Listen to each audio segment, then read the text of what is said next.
Olá, nesse vídeo a gente vai trabalhar aldeído, né? Uma outra função oxigenada. E o que vem a ser um aldeído? Como a gente vai caracterizar esse aldeído? É bem tranquilo.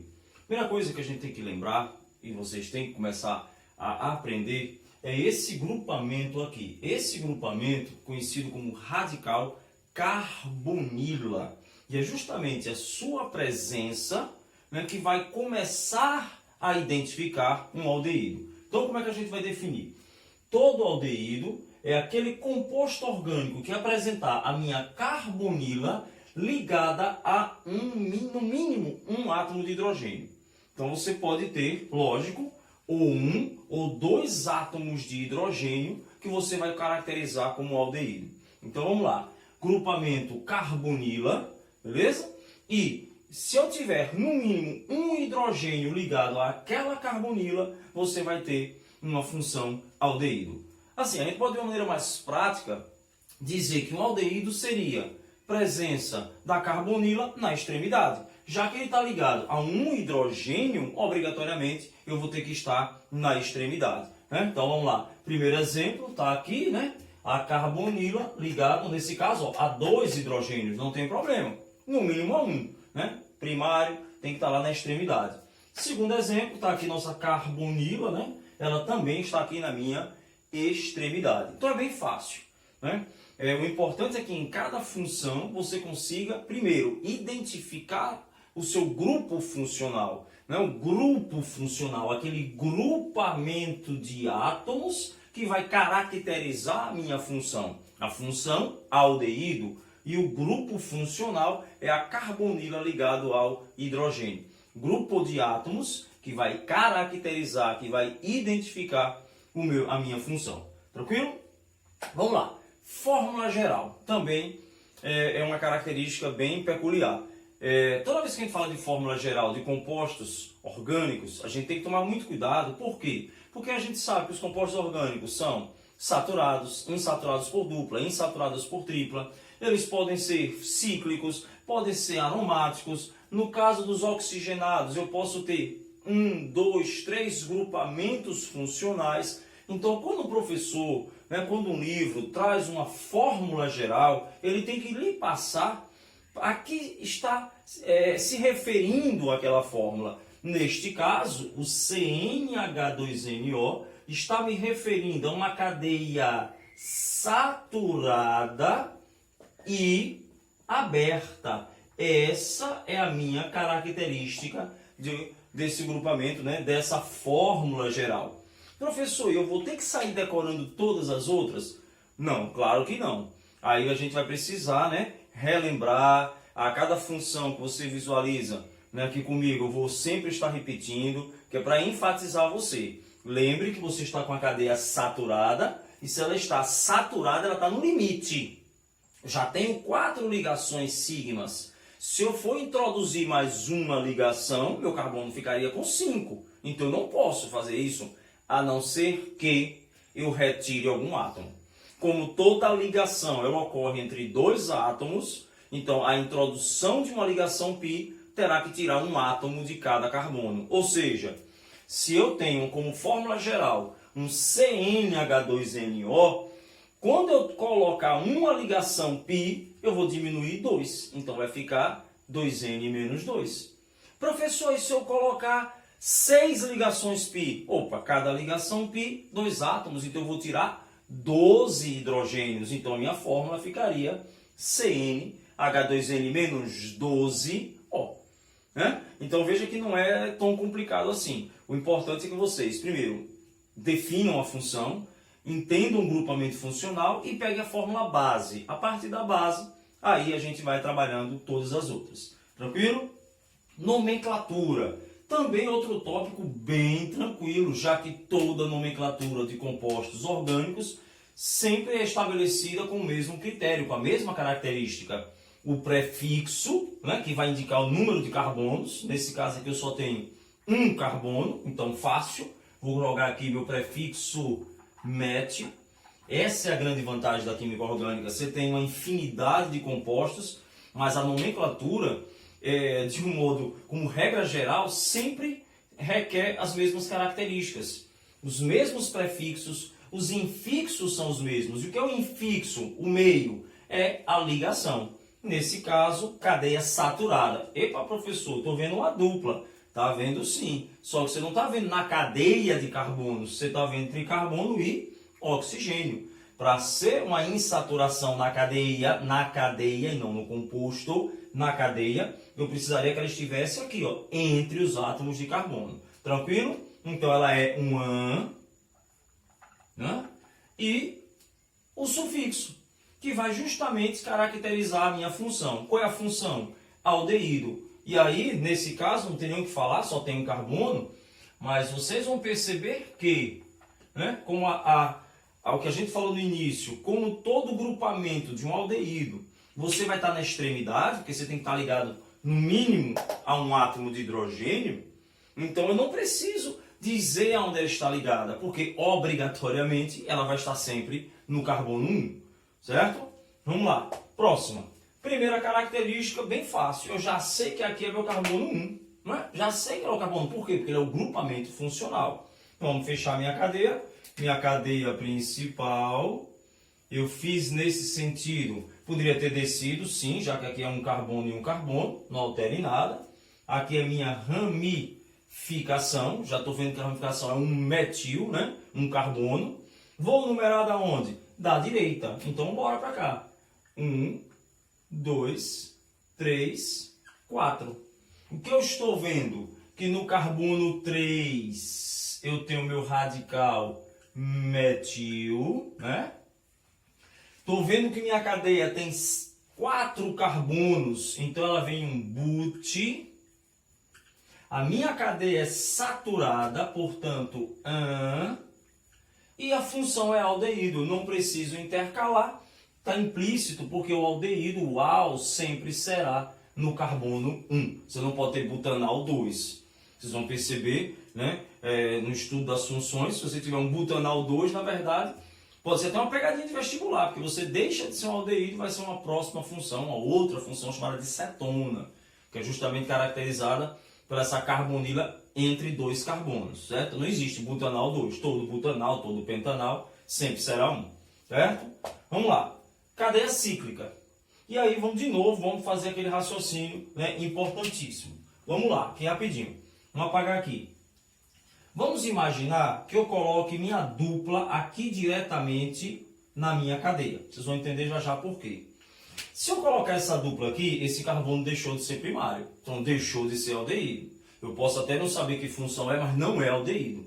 Onde você quer chegar, professor? Se eu tenho uma cadeia cíclica e eu preciso construir um aldeído, é necessário que o grupamento esteja fora da minha cadeia. Fora. Por isso que na hora da nomenclatura, eu não preciso contar este carbono. Ele está implícito na estrutura, porque sem ele eu não teria um aldeído. Então o nome, uma cadeia fechada, ciclo, beleza? 5 carbonos, 1, 2, 3, 4, 5 carbonos, então ciclopente, ela é saturada AN e AL, que é a minha função, que eu não preciso dizer, que nesse caso é o carbono 1. Tranquilo? A mesma coisa você tem aqui no aromático, né? E aí você tem 2 problemas. Se você colocar a carbonila aqui diretamente, esse carbono ficaria fazendo 5 ligações, né, por causa da ressonância, e não também, né, caso, né, você não teria também o aldeído. Então, de novo, eu não preciso falar esse carbono, está implícito na minha estrutura. Então, nesse caso, você tem quem? Um benzeno com o aldeído, então você tem um benzenal. Um benzenal, certo? Tranquilinho, é bem fácil. Então, bora lá. Prefixo, infixo e o sufixo.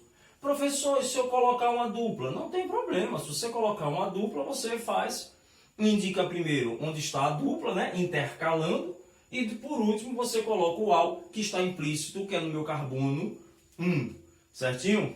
Bem tranquilo até agora? Então vamos lá, certo? A gente vai agora falar as propriedades desses aldeídos. Então vamos aqui rapidinho falar um pouco sobre a propriedade. Enquanto eu apago, que é que eu já visualizo no aldeído? Presença da minha carbonila. Carbonila, carbono ligado ao oxigênio. E se tem oxigênio e se tem carbono, o que é que eu já posso definir? Que eu tenho uma polaridade ali naquele momento. Naquela carbonila você tem um oxigênio mais eletronegativo. Então vamos aqui. Propriedades. Vamos lá. Vamos visualizar nosso grupamento funcional. R, C, vou botar assim que visualiza melhor, traço H. O que eu já percebo, né? Um vetor resultante nesse sentido aqui para cima, porque aqui vai estar um caráter mais eletronegativo do que os outros dois. Né? Aqui vai estar ligeiramente positivo e aqui ligeiramente positivo. Então você vai ter como característica, primária, um polo. E aí onde vem a sua característica agora? Não, porque a gente tem que entender que esse R aqui é carbono. Então vamos fechar para não ficar difícil, que é muito fácil. Agora, de novo, quando você fala de propriedades, está falando de força, está falando de solubilidade, você tem sempre que comparar. Então vamos fazer nosso raciocínio. Eu vou pegar aqui, né, um aldeído bem pequenininho, um metanal. Certo? Uma curiosidade, em solução aquosa a 40%, curiosidade apenas, é interessante saber, ele é conhecido como uma solução de formol, né? Conservação de matéria orgânica. Então perceba, tem uma estrutura pequena, o oxigênio bastante eletronegativo, isso vai me dar um caráter bastante polar. Então eu posso dizer, por exemplo, que o metanal, por isso que eu falei, é uma solução aquosa, então eu formo uma mistura homogênea. Eu consigo me solubilizar bastante na água. Qual é aí o X, né? O que é que a gente tem que prestar atenção? Cada vez que você vai aumentando os carbonos, ou aumentando, ó, o que é que está acontecendo? A força eletronegativa aqui está diminuindo em função do resto da cadeia. Então eu percebo que o aumento da cadeia, então vamos botar aqui como observação, ó, quanto maior a minha cadeia, menor a minha solubilidade em água, lógico, né? Porque se você imaginar, né, em benzeno, que é um composto apolar, é o contrário, né? O aumento da cadeia, mais solúvel. Professor, existe uma quantidade? Não vamos definir isso. Aí é coisa de quem não tem o que fazer. O vestibular ele vai comparar quem é mais solúvel em água, o metanal ou 1, 2, 3, 4, 5, o pentanal. Lógico que o metanal. Quem é mais solúvel em benzeno? Nesse caso, o pentanal. É prestar atenção sobre isso, certo? Aproveitando, né, já falamos um pouco sobre solubilidade, vamos falar agora, vamos chamar aqui então de observação 1, vamos falar aqui da observação 2, que seria ponto de fusão e ebulição. E aí, de novo, é importante a gente prestar atenção no grupamento, né? R, C, dupla O, traço H. Eu tenho polo, mas eu não tenho o O ligado diretamente ao hidrogênio, ou seja, ele não faz ligação de hidrogênio entre eles. Ou seja, dois aldeídos, aldeído fará o que a gente chama de dipolos permanentes. A gente sempre define como a ligação mais forte dentre todas, né? Nas aulas de propriedade física a gente vai discutir um pouco mais sobre isso, mas perceba que você tem um polo, mas você também tem toda uma cadeia apolar. Então você passa a ter tanto dipolo permanente como induzido. Só que como um contexto a nível de vestibular, a gente dá importância maior, a mais forte. E a dipolo permanente é mais forte do que a dipolo induzido. Por isso que eu digo que os aldeídos, olha o que eu estou falando, bem calmo, hein? Entre si fazem dipolos permanentes. Agora, também temos que prestar muita atenção no caso de um aldeído se ligando à água.